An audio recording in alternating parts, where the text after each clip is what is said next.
तो और है कि अब के पास ऑप्शन रह क्या जाता है अगर हुकूमत अपने इसी स्टांस पर डटी रहती है। सवाल आपके सामने आबिद जुबैरी साहब के सामने मैं रखता हूं, लेकिन JUI से मुफ्ती किफ़ायत साहब भी हमें ज्वाइन कर चुके हैं। उनकी तरफ जरा चलते हैं। अली शेर भी डिप्टी ब्यूरो चीफ इस्लामाबाद के वो भी ज्वाइन कर चुके हैं। तो किफ़ायतुल्लाह साहब, ये कामरान मुर्तज़ा साहब ये कह रहे हैं कि जालसाजी से हमसे ये दस्तखत करवाए गए हैं। ये किसने जालसाजी की है, उसके पीछे उसकी क्या नीयत है, क्या समझते हैं आप?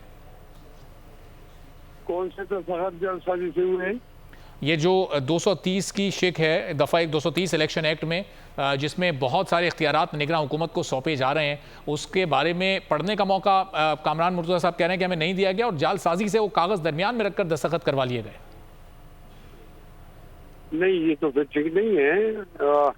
हर एक आदमी के सामने जब वो कोई एक्ट आता है तो उसको अव्वल से आखिर तक पढ़ना भी चाहिए, उसके मॉडलिटीज को भी पढ़ना चाहिए, उसके उन्वानात को भी। और अगर उनसे इत्तेफाक नहीं है तो फिर तो साइन नहीं करने चाहिए थे। मैं नहीं समझता कि कामरान मुर्तज़ा साहब ने फिर ऐसा कैसे कह दिया, इसलिए कि ये तो हर एक पार्लियामेंटेरियन का हक है कि वो पढ़े बगैर साइन न करे, उसको पढ़े उसके बाद येस और नो करे। अगर ऐसा हुआ है तो ठीक नहीं हुआ। तो मुफ्ती किफ़ायत साहब, आपकी जमात का इस पर मौक़िफ़ क्या है? जो इख्तियारात इस वक्त दिए जा रहे हैं निगरान हुकूमत को, जिसमें वो आलमी इदारों से भी बात कर सकते हैं, वो मुआहदे भी कर सकते हैं, फिर वो मुल्क की मईशत से मुताल्लिक फ़ैसले भी कर सकते हैं, तो ये इससे पहले तो कोई निगरान हुकूमत ऐसी नहीं गुजरी जिसको इतने इख्तियारात दिए गए हों।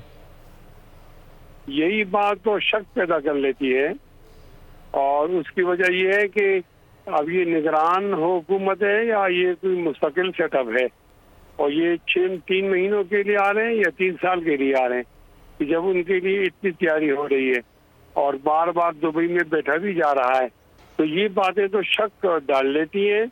और ये जमहूरियत के लिए नेक शुगून नहीं है। बस आइन के मुताबिक असेंबली को तोड़ देना चाहिए और 90 दिन के अंदर इंतखाब करना चाहिए। ये कौम के लिए बेहतर है। इसको जो भी आदमी लेकर आन करेगा तो वो जमहूरियत के खिलाफ जाएगा। तो मुफ्ती साहब, यहाँ इस कानून साजी में तो ये शिक भी शामिल है कि ये 90 दिन से भी मामला ज़्यादा बढ़ सकता है, तौसी भी दी जा सकती है निगरान हुकूमत को।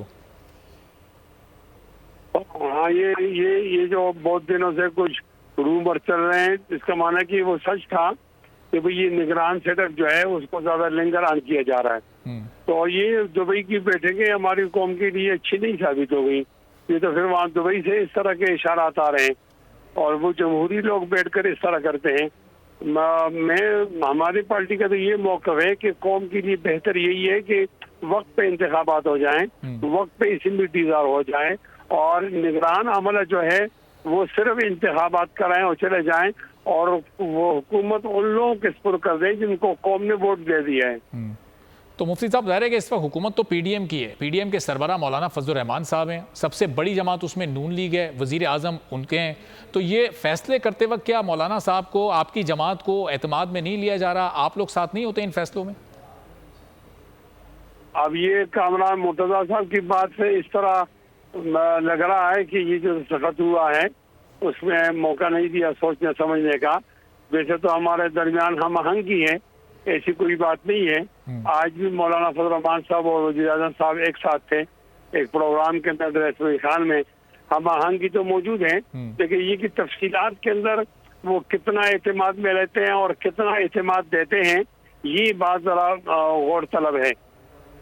पाकिस्तान की IT इंडस्ट्री जो है वो पाकिस्तान की एक्सपोर्ट में एडिशनल इजाफा कर सकती है अगले 3 सालों के अंदर, क्योंकि IT और बाकी जो 3 सेक्टर्स हैं उन 3 सेक्टरों में IT में फ़र्क है। वो ये है कि ये शॉर्ट टर्म में आपको गेन दे सकती है, जो पाकिस्तान की नीड है इस वक्त। IT को तो पहले भी, इससे पहले वाली हुकूमतें और इससे पहले भी लोग डिफाइन करते आए कि जी यार IT से बहुत चेंज आ जाएगा।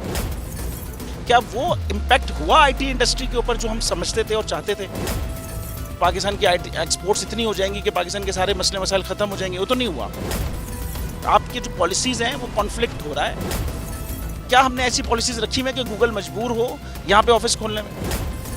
पॉलिसीज़ के तहत करना होगा। वो 2 से 3 महीने 4 महीने में खुद ब खुद ऑफिस स्टार्ट करेंगे। जो आपके मुल्क का IT का एंटरप्रेन्योर है, $100 मिलियन तो वो बाहरी अकाउंट रोक लेता है। आप उसको मोटिवेट करके उसको फिर फोकस करें, उस पर इंसेंटिव करें, वो आपको 100 आएगा तो आपका 5 टाइम्स इंक्रीज हो जाएगी फौरन। टेक्सटाइल में हम क्या करते हैं, हम उठाते हैं बाहर के किसी ब्रांड के लिए टी-शर्ट यहाँ बनाते हैं, उसको दे देते हैं। लेकिन अब IT के बाद अगर आप अपना ब्रांड बना के लोगों वहाँ पे बेचेंगे, चाहे B2B बेचें चाहे B2C बेचें, पॉसिबल है। पाकिस्तान की जो एक्सपोर्ट में ये $30 अरब से ज़्यादा का इजाफा इससे हो जाना खाली यार। गवर्नमेंट के फंडों से इदारे बनाकर और उनके थ्रू कोई रेवोल्यूशन आ जाएगा, सवाल ही नहीं है। तो आपने इंतखाब सही कर लिया है, अब आगे चीज सही करनी है, बस आप सही डायरेक्शन में सही चीज होगी इंशाल्लाह। मैं समझता हूँ $50 अरब तक की IT अब एक्सपोर्ट में कंट्रीब्यूट कर सकता है पाकिस्तान। सब्सक्राइब करें और बेल दबाएं ताकि कोई खबर रह न जाए।